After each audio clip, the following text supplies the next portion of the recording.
You wanted the best. You've got the best podcast. The hottest podcast in the world. The Chris Voss Show. The preeminent podcast with guests so smart you may experience serious brain bleed. The CEOs, authors, thought leaders, visionaries, and motivators.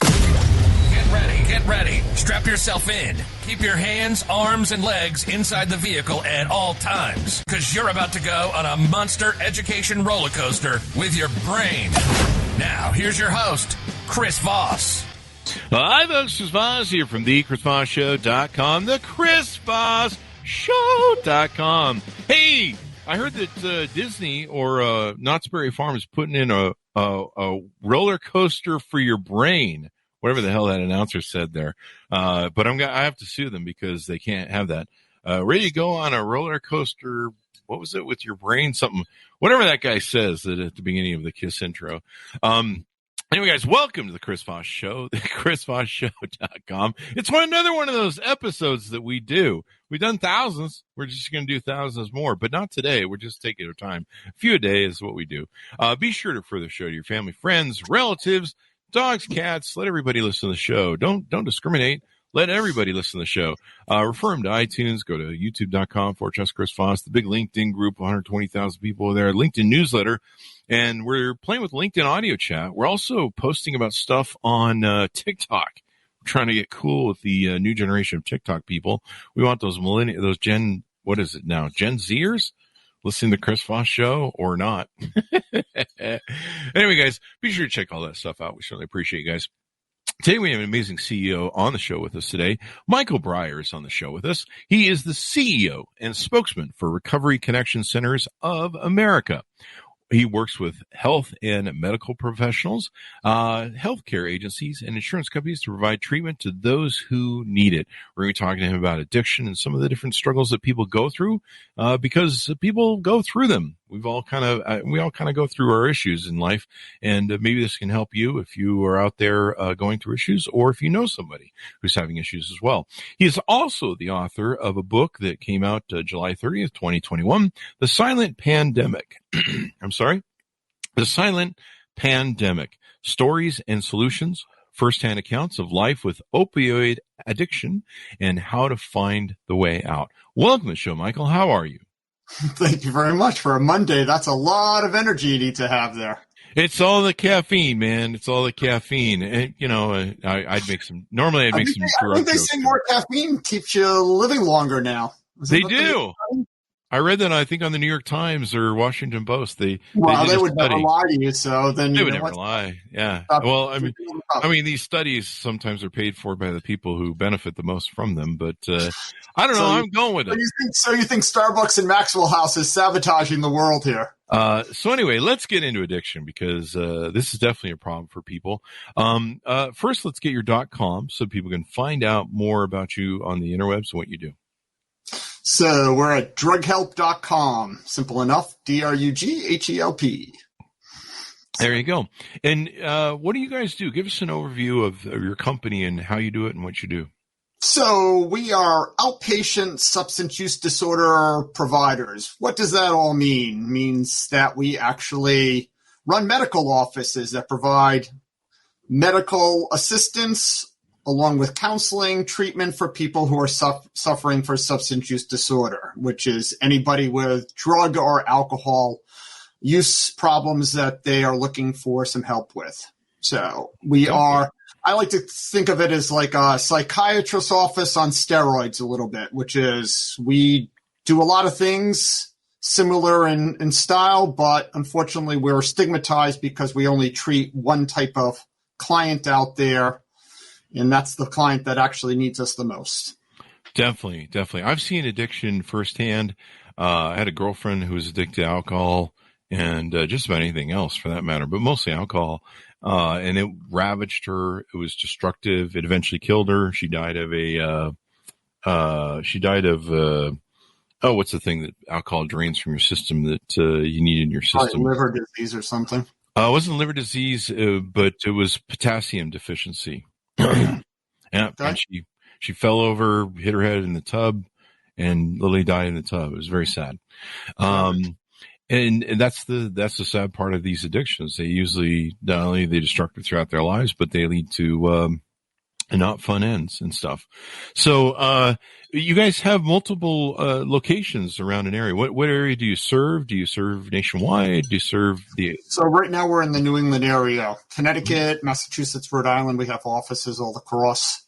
So I mean, the funny thing is when you tell that story, it normally that would be a story that would make a headline in the, the news or the newspaper or the TV. But nowadays with COVID, it's really kind of a hidden story that, the reason that we called our book The Silent Pandemic is because everybody wanted to talk about, the loud pandemic, which was COVID.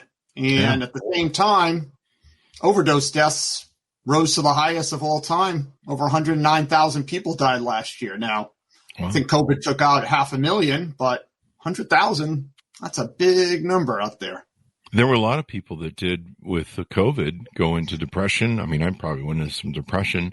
I actually stopped drinking, so that was good, and went to coffee. I've seen what addiction looks like. I've had friends that, they begin to shake. They go through a whole different experience than what I had with drinking and stuff. I was never really addicted to it. I abused it. But I had a little too much fun sometimes. But, what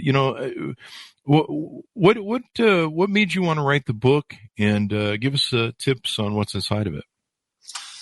What made me want to write the book is just to kind of get the word out, because the problem when I go out and I talk to people about what we do, the problem is that the word addiction is stigmatized, and people have this preconceived notion that people who are, this is the incorrect term nowadays, but people who are quote unquote addicts are homeless, degenerate, poor people who make a mess, who cause havoc around their neighborhoods, and, they pretty much the most demeaning things that you can think of in mankind when they think of that. And the truth is that as you're telling the story and, you appear to be I'll say, quote unquote, normal guy, I mean, you probably have friends or family who have been afflicted with, some type of substance use, whether it's drugs, whether it's alcohol. I mean, many of us have partaken. And that doesn't mean that you're necessarily, the degenerate of the world just because you've done that. And so often that people, they speak out of both ends of their mouth, which is, oh yeah, this is a problem. I love to help. It's important that we do something about it. But on the other hand, in the back of their mind, they're really thinking, yeah, I want to help, but not in my neighborhood. Like, keep it out of my place. Like, I don't want to even see it. And, it's just a matter of educating people that really there's a likelihood in most families that if you really look in your family tree, aunts, uncles, cousins, somebody is probably afflicted with this problem. And you might have no clue. And they could be a lawyer, a doctor, accountant, a CEO. They could be anybody out there. And you're just not aware of it. So you kind of assume, and as the Odd Couple used to say, never assume anything, which is you can only make a ass out of you and me, which is literally what a lot of people do when they start to talk about this subject and not being educated about truly who the people are out there that have this problem. And really, I just wanted to get the word out there to say, hey, it's a problem. Let's face it. Let's deal with it. Let's get educated about it. There's treatment out there. A lot of times people don't know where to go for treatment. A lot of people don't know what the difference is between a rehab place or, an outpatient facility like our own. They don't know the difference between what methadone is. They don't know the difference between what Suboxone is or what AA offers. There's so much out there, and it's kind of like, I don't know, a silent conversation because nobody really wants to talk about it out loud. Like somehow if they talk about it, it's going to like, I don't know, give them some type of cooties or something. Yeah. Do you find that, what would you say is the biggest problem? Is it family members and people around someone who's a functioning addict who has a problem that don't recognize the problem or don't recognize that it rises to the level of needing help from a facility like yours? Or is it the individual addict who doesn't recognize that he needs help and he's addicted? Well, the truth of the matter is that even if you as a family member recognize that whoever, your child, your spouse, your family member could use some help, if they're not going to, actually raise their hand and say, actually, I want some help, it's not going to be productive anyways. I mean, what's the expression? Can lead a horse to water, but you can't make them drink. Well, it's the same thing here, which is, unfortunately, as I like to tell people, it's not one of those one and done type of deals. It's not like, okay, I raise my hand, I want some help. I go into a place like ours, I get some help, and all of a sudden I'm magically cured like 10 minutes later. It doesn't work like that. That's not reality. The reality is I'll probably hit, a really bad patch in life. I'll say, yeah, I want some help. Mm-hmm. They'll come into our office and we'll say, hey, you've got to do A, B, and C. And they might say, I like A, but B and C doesn't really rock my boat right now. And I think I'm just going to go back to what I was doing. And they're just going to wind up relapsing into the way they were living previously. And they might do that repeatedly. I mean, we have infinite stories of people who have come and gone and come and gone and come and gone. In fact, I was just going through a list of just people who have come, supposed new people who have come into our offices this year. And a good percentage of them are really not new people. They're actually just the same old people that had been to us a year, 2 years, 3 years, 4 years, 5 years ago, who are just coming back again to try it one more time, because there will get to be a point in their life that they're going to say, yeah, no, I'm serious this time. I really know what A, B, and C is, and I'm ready to do all three of those things if that's what it takes. And the problem with recovery is it's not something that you can say, like, if you get to a certain line in the sand and you pass over it, like, you never have to worry about this problem ever again, because the truth of the matter is you're going to have to worry about it for the rest of your life, most likely, because inevitably the things that made you want to partake of whatever your drug of choice was were probably because you wanted to, numb the pain of whatever anxiety, depression, trauma that you had gone through in the past. And if, God forbid, those things come back again, the natural inclination is to go back to what's going to make it go away as quickly as possible. And that's the part that we try so hard to teach our clients how to deal with, because while we offer medication, the medication is really, the carrot to attract people to come in to help them, with the recovery process. But it's not the solution to the problem. The solution is really working on their issues. What makes them want to go to the bar and drink all night? Or what is it that they want to go hang out with their family, with their friends and start, shooting fentanyl or, snorting cocaine or whatever it is that they like to do. It's those things that we need to talk about so we can get them out of that environment and realize how to deal with, what's going on in their life so they can actually avoid those same conflicts. What's the best way to know if you're addicted, or if you're a family member watching someone who's addicted or a friend? What's the best way to kind of identify different factors that are going on? Oh, there's so many of them. I mean, I can imagine. A lot of times when people are seriously addicted and they haven't been able to, use or drink in a period of time, they start getting tremors, eyes. There's there's so many clues that give it away eventually when it becomes serious. Initially, it's pretty easy to mask it. I mean, if somebody's, God forbid, shooting fentanyl, you're going to see the marks in their arm because they're not likely to necessarily cover it up in the beginning. They're more paranoid about people discovering what their issues are as they get more and more involved than they are initially. But, recognizing it, I mean, I don't know, if you have kids, you see your kid doing something that you used to do when you were the same age. And you can say to them, hey, don't do this because, dad did this and blah, blah, blah, blah, blah. And I forbid you, God forbid, to do this. And you know what's going to happen.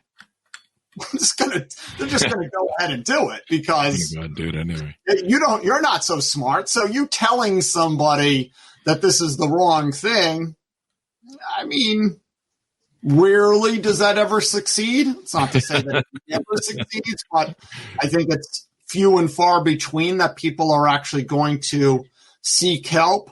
Mm-hmm. Usually people who are suffering from substance use disorder, they know when they have a problem. I mean, they wake up and the first thing they're thinking about is, how do I cop a bag? When does the bar open? When can I just get out of my existing situation and just blow off the rest of the day in my head? And it's pretty obvious they wake up and they just need to move as quickly as possible to start getting back into that same feeling that they were experiencing, probably the night before they fell asleep, if they even fall asleep sometimes. But, people always ask, how do I get my loved one to seek treatment? And there's too many stories of people paying ungodly amounts of money to send somebody to 30-day rehab. I mean, look at some of the celebrities that many of us are familiar with who have gone to, rehab after rehab after rehab after rehab. And, we're not talking the insurance rehabs. We're talking about the cash rehabs where you pay, $100,000 so you can have a country club setting to get your treatment.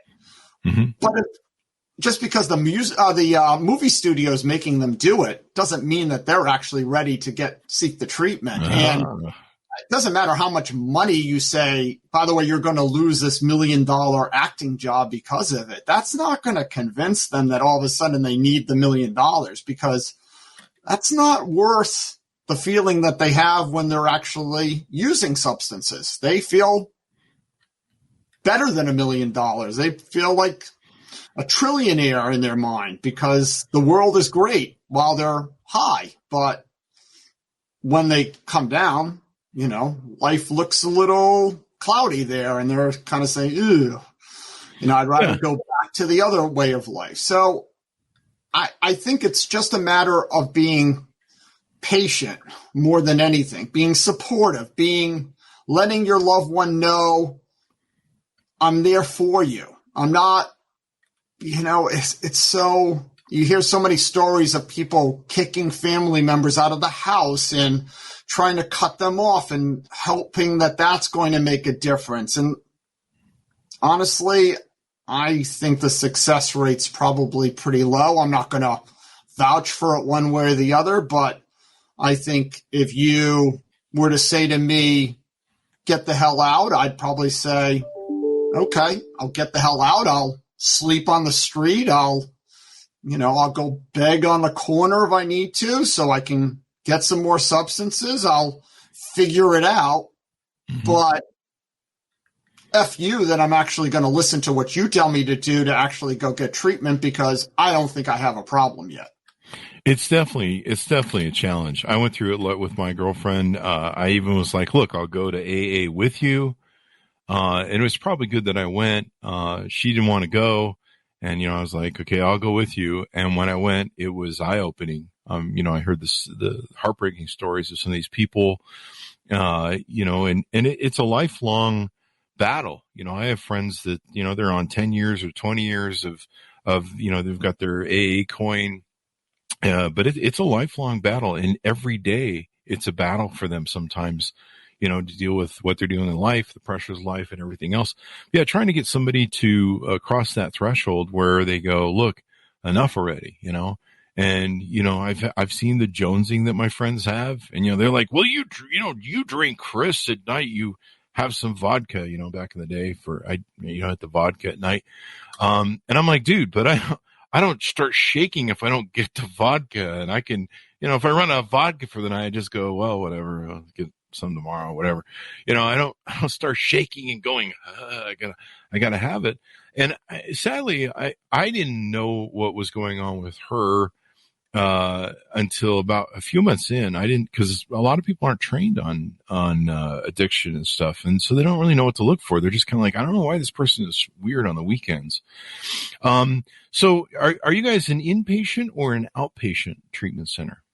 So we're strictly outpatient. So this would be just like a doctor's office. You call up, you make an appointment, you come in, you see a doctor. Doctor will prescribe you medication. In our case, we prescribe a medication called Suboxone for drug use, and we prescribe something called Vivitrol or naltrexone for alcohol use disorder. And then the more important part of the work we do is really sitting down with a counselor to spend some time talking about, initially it's really how we got to this point here that you're actually in the office, but then eventually it is, how is life going and coping mechanisms to deal with the stresses that are going on. And a lot of times people are also going through, the thing about substance use disorder, it's not usually just substance use disorder. It's usually a lot of co-occurring disorders at the same time. So, really?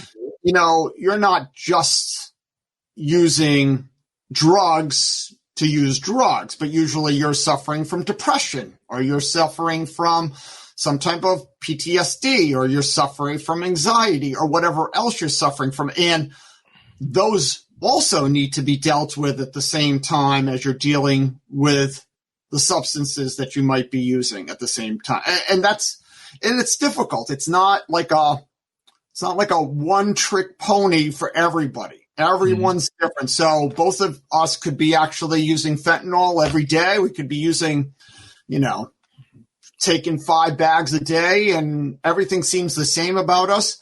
But my history and your history are different. And my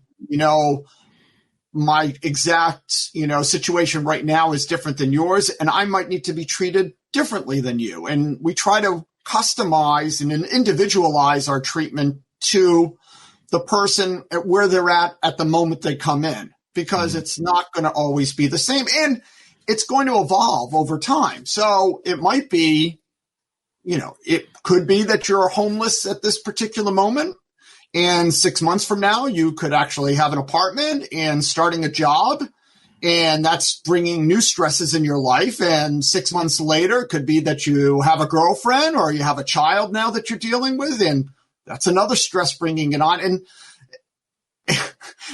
life is not so simple that we can just say, okay, here's an on-off switch, and we're going to go from on to off, and you never have to worry about the switch being flipped back the other way. We're human beings. I don't know about you, but Mondays I can be a lot moodier than I can be on Saturdays, type of thing. And I might say to myself, gee, I would really like to, go out and drink myself silly, one day, whereas another day I'd be like, all right, it's a crappy day. I'll deal with it, go out and take a walk, and that's how I'll make it through, and I'll cope with those, those feelings that I might have. And we're all about addressing the feelings and at least being able to discuss those feelings with somebody else. And that's not an easy process. I don't know if you've ever gone to counseling yourself, but most people don't walk into a counselor's office or a psychiatrist's office and say, oh, gee, I'd love to tell you all about myself and how flawed a human being I am. But rather, if you told me I had to go to a psychiatrist, I'd be like looking at my watch. oh, it's 5:29. It's 5:30. It's like, when can I get out of here exactly? Yeah. And it takes time to build a rapport with somebody that they actually have a trust level that they feel like they can actually open up to you and discuss what's going on in their life. And once you do that breakthrough moment with somebody, that's when you can actually start making some real headway on recovery itself. Yeah. But until then, it's just kind of like trying to tread water for a while until we can get to that point. The medication helps you to tread the water, but it's the opening up to your history and your current situation and being able to feel comfortable enough to talk to somebody that really will make the difference in the long run. And a lot of times you don't know who the heck you can trust, quite honestly, because you say that word addiction and it just brings all the negative thoughts out there. I'll share with you, one of the things that we've managed to accomplish in the past year and a half is opening up offices in towns that didn't want us to open. Oh, really? And inevitably, the politicians always come back and say, yeah, you know what, Mike, you're right. We've got a problem. People are dying on the streets, but you know what? We would rather you actually treat them in the town over there. And I'm like, why would I go over there? I'll talk to them when I'm ready to go talk to them. I'm talking to you about your problem, and they don't want to face that reality. They want to just say, hey, we don't want this. And again, it goes back to what I said in the beginning of this conversation, which is people just are poorly educated about what treatment is and who the actual, what does a person suffering from substance use disorder look like? I am a person who suffers from substance use disorder. Okay. So if you think they all look like me, well, then they're all a whole bunch of old balding men out there who should be your typical, profile of the clients. But inevitably they don't think of me. They think of somebody else who's actually not dressed nicely and doesn't have, $1 in their pocket. And it's sad, to be honest with you. It's so stereotypical. I think they watch too many crappy old movies and think that, the whole world is the same because of what a movie or somebody tells them, addiction is all about. But the reality is they just don't want to face it that, could be their spouse is actually somebody who's suffering from substance use disorder, but they would never, God forbid, admit that.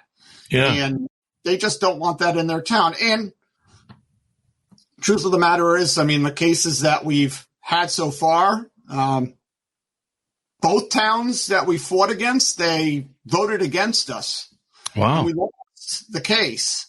Wow. But inevitably, people who are suffering from substance use disorder are actually protected under the federal government guidelines for the ADA, which is the American Disabilities Act, which says if you have an addiction problem, you are actually a protected person. Wow. And therefore, you cannot discriminate against them. Wow. And inevitably, we've told the towns, you want to vote against us?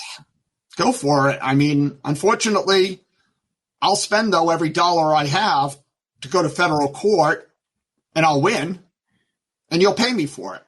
Wow. But inevitably, the problem with that whole mantra is, great, I win. But in the meantime, how many people died on their streets because they wouldn't allow treatment? That's true. And the sad part of it is, if you looked at any of our offices, and you can go onto our website and take a look at what an office looks like, you'd be like, I don't know, looks like an office. It doesn't, looks like any doctor's, counselor's office that I could see anywhere else. Like, what's the big deal? It's not like there's any, voodoo magic going on behind the doors that, God forbid, it would infect society. There's no COVID virus that we're spreading around that people are going to get infected because of it. But people just really, I don't know. It seems like a crazy thing. People, I guess, is the way I would phrase it. How's that? Yeah. I mean, the fact that we're in denial about it, or cities are in denial about it, or sometimes people are in denial about it.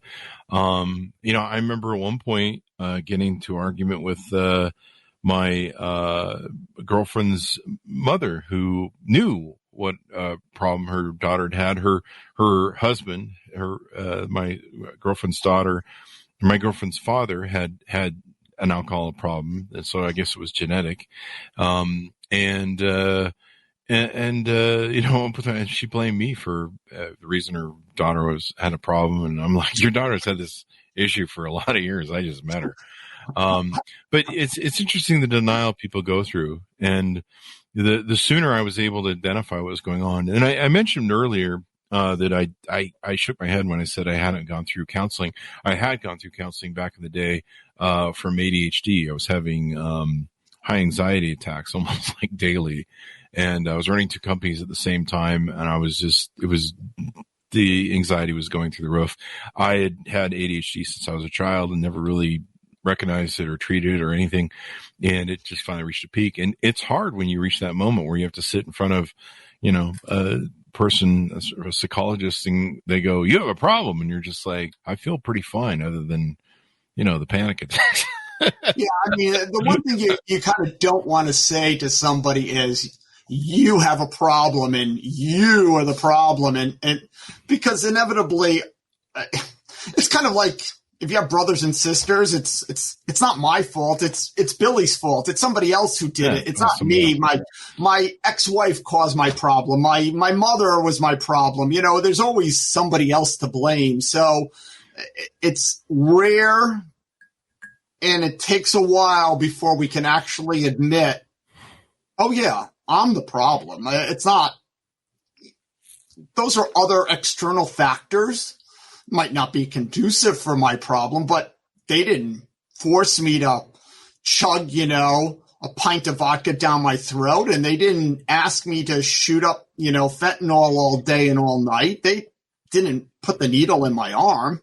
It's inevitably my choice that I make. And, I just need to admit that I made the mistake and move on. And listen, whether we're talking about substances like this or whether we're just talking about mistakes in life that people make, people hate to admit that they screwed up and did something wrong. I mean, just think of the obvious. I mean, that, your kid stole $5 out of your drawer and you know it.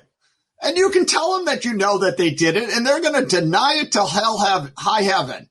Instead of, saying, yeah, Dad, I stole the $5 out of your drawer because I really needed the money because I wanted to buy a present for my whatever. Mm-hmm. It's a lot easier to deal with somebody who admits a mistake than it is fighting with somebody who will never admit it because isn't that our political world today, which is nobody wants to admit that they're wrong?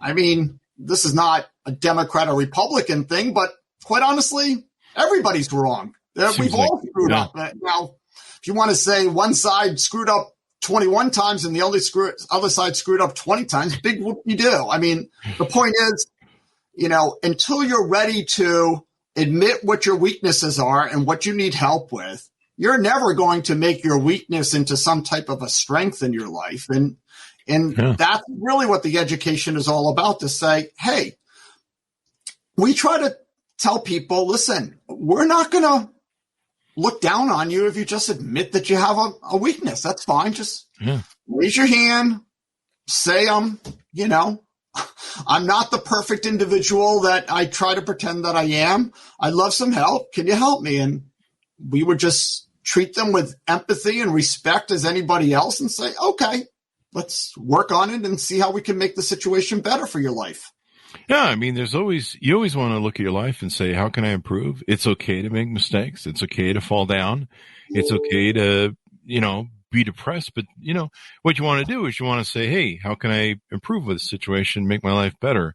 And tuning things out usually just is like a delay to problems.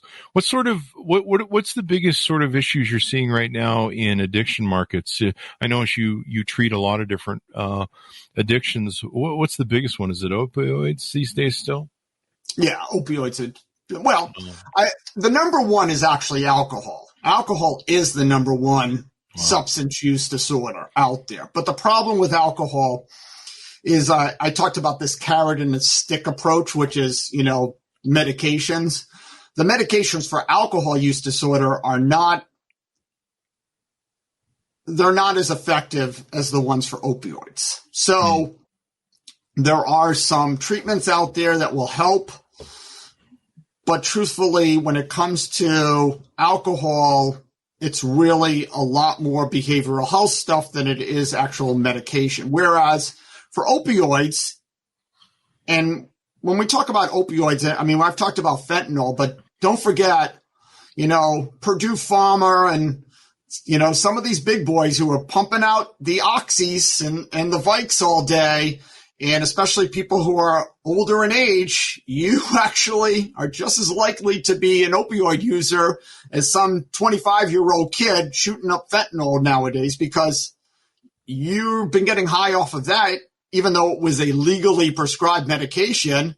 And now you've got to go on the streets and find the illegal medication that you can take so you can replace that one for the other. And the medications are a lot more effective. When you're talking about, Suboxone is considered buprenorphine is considered the gold standard for treatment for opioid use. But the one most people are more commonly familiar with is methadone, which is usually a medication that's given out daily, requires you to, go to a clinic, line up early in the morning and go there every day to get your medication. Unfortunately, that's the one that's created more of the bad feelings in communities because of the way that has to be administered. What we do, you would never know what was going on inside the doors. People come in, they have an appointment, they sit down, they're in and they're out in less than an hour, and they're not coming every day. They're coming at the most, they're coming once a week. A lot of times they're eventually just coming once a month. It's a lot easier on their life. And I would have to say probably 85-90% of all our clients have jobs of one form or fashion. They work jobs, and maybe they're working as a laborer from 7 to 3. I've had, people who are doctors and nurses, and even one attorney who I know was making himself at least $1 million a year, who told me literally he was shooting fentanyl before every day and before every deposition he was doing. And he was a personal injury guy. And I'm sure he would tell the truth, because I knew exactly his practice and I knew what was walking in and out of his door. So I knew he wasn't BSing me as far as that. But he was literally a heroin addict, and making himself quite a nice buck. But I think he also realized that's not going to last for a long time. And fentanyl's gotten really out of control, hasn't it? You see all these busts they have of fentanyl, and nowadays they have fentanyl in little gummy bears. They have them in color-coded sparkles and stuff like that. You wouldn't even know. And there's almost no heroin on the streets nowadays anyway. So, anything that calls themselves heroin is really fentanyl anyways. And Jesus. There's people dying of overdose deaths because they're thinking that they're snorting cocaine, but in reality, they're actually snorting fentanyl. And that's not a good one. So, your drug dealer who you're buying even your marijuana from is not necessarily sitting there and saying, oh, let me make sure that the marijuana I sell this kid is really clean and I don't mix it with the fentanyl I have sitting on the other side of the room here. It's not like he's washing his hands and, making sure that he's in a laboratory setting here. I throw a little fentanyl in there. I'll give you a little bit better buzz. It might get you addicted. And now I'm going to sell you even more drugs than I was selling you before because there's no money in the marijuana. I can make a heck of a lot more money from the fentanyl. Yeah. It's crazy. I mean, we had authors that did books on the how Walmart and other big drug pharmacies were involved in the big opioid crisis. Prince died of fentanyl overdose. I think there's been a number of high profile people that have died that way. And it's very sad. I mean, it's very sad to lose these great talents, to lose people, human beings that are out there, and they everybody has potential, and to see people saddle with this is definitely heartbreaking. Oh, I mean, Hollywood's full of stories. I mean, I just was watching, Matthew Perry just came out with a new book. We're trying to get him on the show. He was admitting, what he was using at that time. I mean, I think Heath Ledger, River Phoenix. I mean, a lot of these guys. What's Iron Man's name? I can't remember Iron Man's name, but he definitely was using heroin. Yeah, he had like a issue for a long time, and but he's a great example of someone who has gotten clean and stays clean as far as we know, and cleaned up his life and stuff. Anything we want to message out in parting as we go out?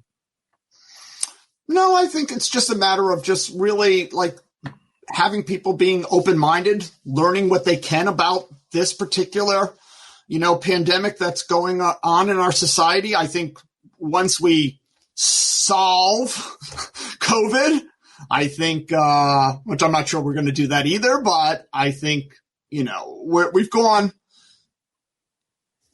5 years. I think we've doubled the overdose death rates at this rate.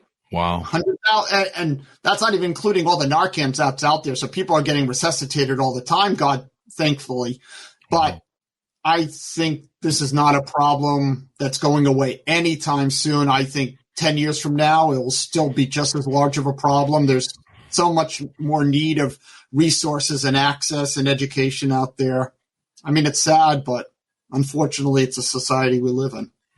Yeah, it definitely is. So what's the best way for people to reach out for you, get more information, get more help? And go to our website, drughelp.com. You can look for us on LinkedIn. You can look for us on Instagram. You can message us. Happy to answer any and all questions, even if it's not an area that we're in. I answer every email I get. If you're in Wascataki, Wisconsin, and we don't have an office around you and we don't know anybody, we'll go find somebody for you and say, hey, here's a resource to call. I listen, the more we can do to educate people and to provide resources for people, we're all for that. So there you go.